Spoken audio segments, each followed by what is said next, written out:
What's up, YouTube? It's your boy Tobie from Team Second to None, here with the Pale Moon profile, also known as the motherfucking Gacy Circus. Everybody on the East Coast who's played against me and stuff like that, shout out for y'all helping me get better. Shout out to everybody I've crushed, pummeled, punched in the face, and all that good shit.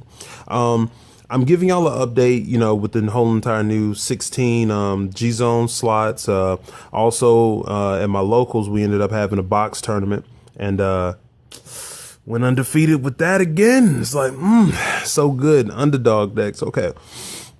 My starters, Cat Knight and High Boots. Cat Knight and High Boots, Generation Break 1. Whenever you place something on your Vanguard circle, grade 3 or greater, it moves itself out. When it moves itself out, it brings something else out. At the end of the turn, if he brought himself out by his own effect, he goes back into the soul. Whatever he brought out goes back into the soul. Great. The only negative is he's not a forerunner. But or at least give you the option for him to be a forerunner, to be a booster, to try to set up certain columns. I think he'd be so much better if he had that forerunner ability too. All right, I run 4 Bunny Queens still. That's never going to change. When it's placed on Vanguard circle, go through my deck, tutor anything I want to into my soul. Limit Break, Counterblast 2.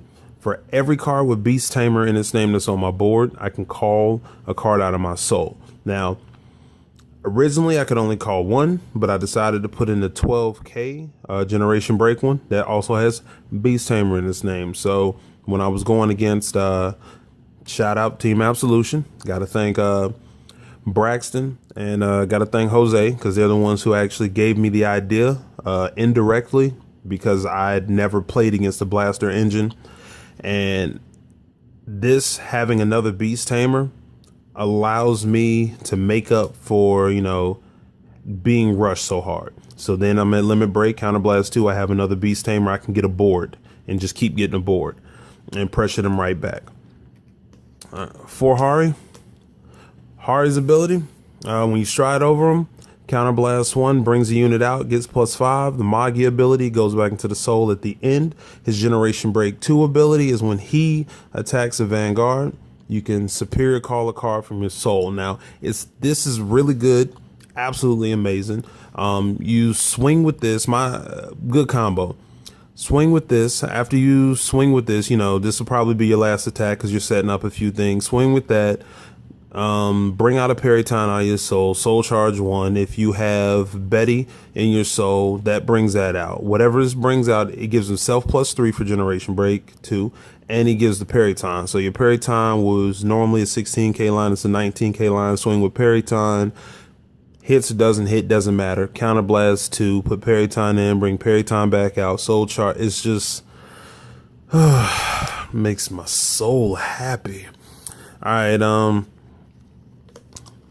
4 Dark Side Princess, probably always gonna be that way. 9K when she swings. If you have Pale Moon Vanguard, she gets +5. Actually, no, she just gets +5 just for being a badass when she swings. You don't even have to have a Pale Moon Vanguard. Oh my gosh, extreme fight. This is the new card that I added in. I want to show her first before I show my baby. Beast Tamer in its name, Generation Break, 12K swinger. Now, what makes this really cool, really good, is my normal play would be to bring a Betty out of my soul, Lunatech. Lunatech gives it a +2, makes it a 9K. If this is on my board, or I get this out, places from my hand, it's a 21K line that swings and enables other attacks.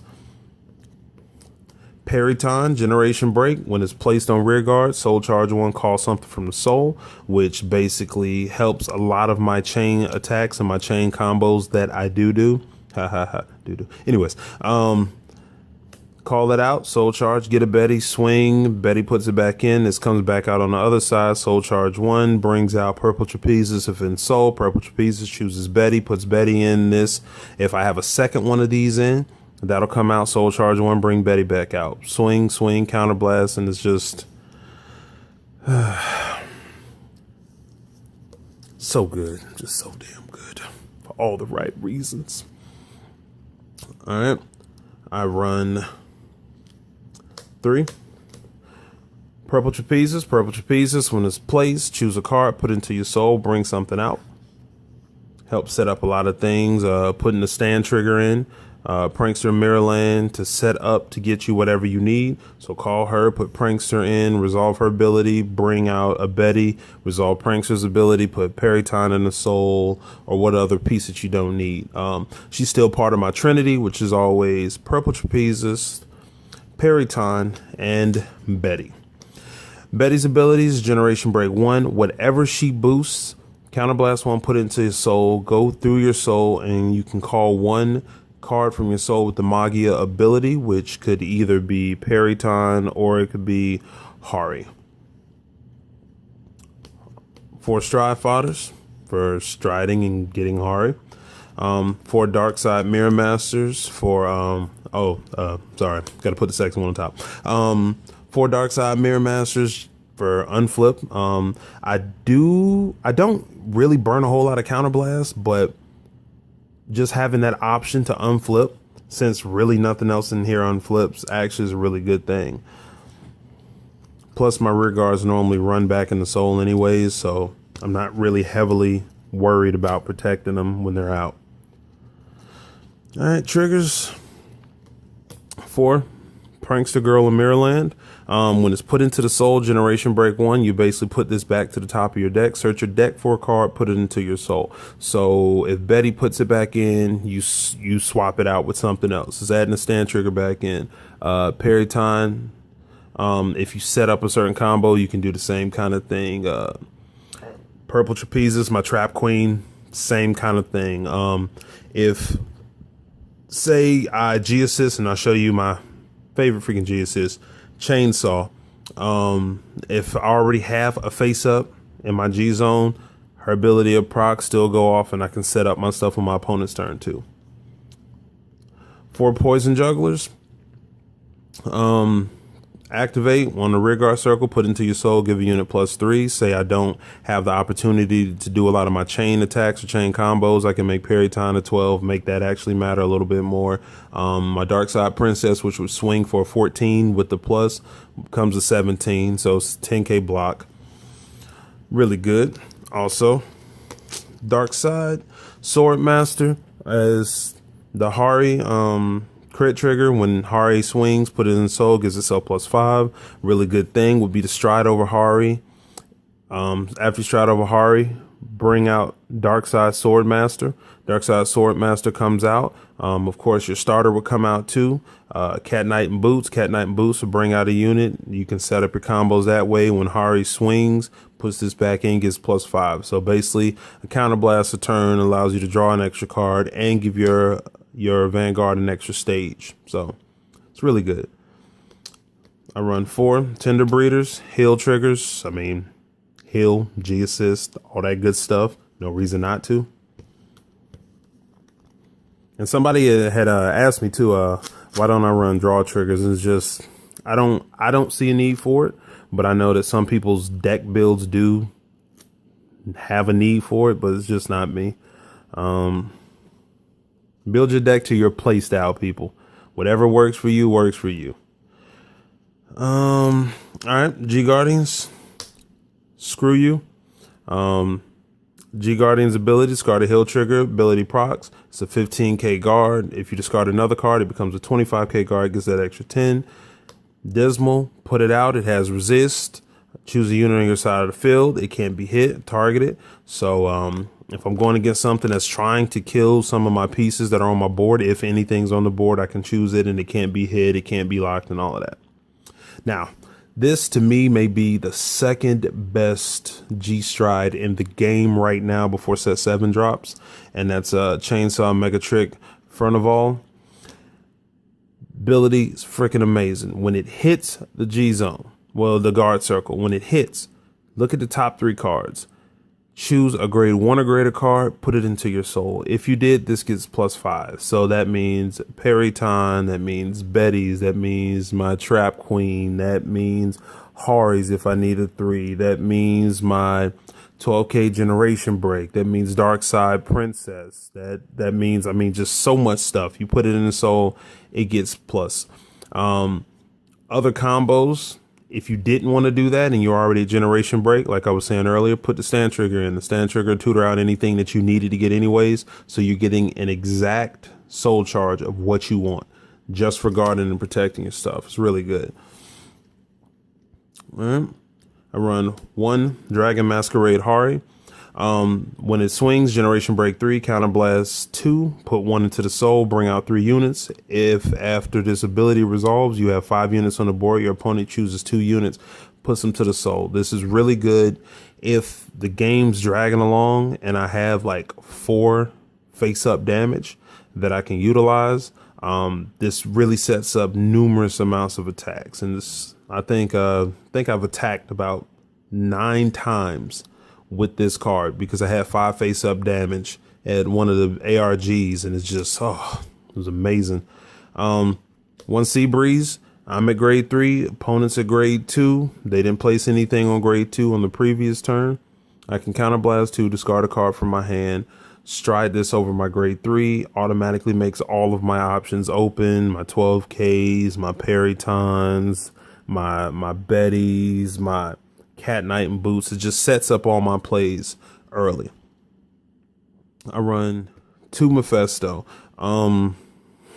These are still iffy, to be honest. Just because for my particular build, I don't feel these really do justice to anything, but I run them in case for late game. His ability is activate, flip anything in the G zone, doesn't really matter. For each face up copy of himself that's in the G zone, everything on your board gets plus 1,000. And then he also has the ability that when you do that, for every 2 units in your G zone with the Magia ability that's face up, you can call a card from your soul. It gets plus 5. At the end of the turn, it goes back to the soul. So say late game, I basically burned my Dragon Masquerade Harri or one of my other strides with Magia, and say I have 4 face up. When I use his ability, if I have 5 face up or 4 face up, I can call for every 2, 1. So 4 face up, I can call 2, and they all get plus 5. So it's gives you a free field and power late game. Not gonna talk about one of my babies. All right. Axel Milward. I was iffy on her at first until I started playtesting. I actually used her in the tournament and everything. She's actually really good.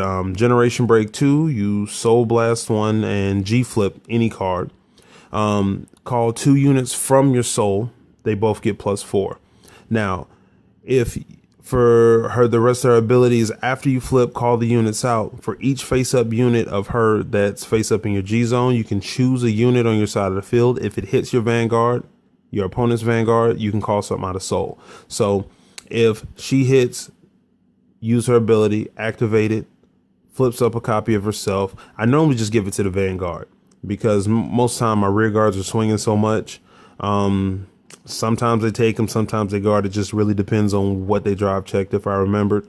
And adds a lot of pressure. If I hit, call something else out. Just helps enable attacks. So by the time you get to the second one that you do, you can basically choose everything on your front row that's swinging to have the ability, if they hit, something comes out. She's really fucking good, honestly. Favorite stride, point blank period, will always be my first turn stride. Sorry, Mephisto. Lunatic Dragon. When it's placed, flip a copy. When you flip a copy, anything that comes out of your soul that turn gets plus 2K. So your 12K column becomes a 16K column. Your 15K columns become a 19K column. Your 16s becomes a 20. Then if you have 2 face up in your G zone, he gets an extra crit. So since we do have G Guardians, most of the time he has an extra crit, almost all the time, and he still powers up the entire board. He's just amazing. Every time I hear people say they only run him at 2, like I said earlier, it's all in your preference. You know what fits your play style. But I believe he should always be at 4. He procs everything you need to do. He's an amazing card, but my deck is built for multiple attacks, not power attacks. So for power attacks, I can see why y'all may want to just have him at 2, because Mephisto may be a better option for your Magia plays. But that's my my Pale Moon deck profile. First at my locals for the box tournament. I'd like to thank everybody I stomped on. The dinosaurs I destroyed. Genesis was a problem. Real huge problem. My boy South Korea. His Genesis deck is amazing. He was the only person to beat me around that entire time, and we just went back and forth. Really great matches. But anyways, that's my deck profile. Tobie, team second to none. Don't forget to like, share, subscribe to all of our videos for more content, and thank you.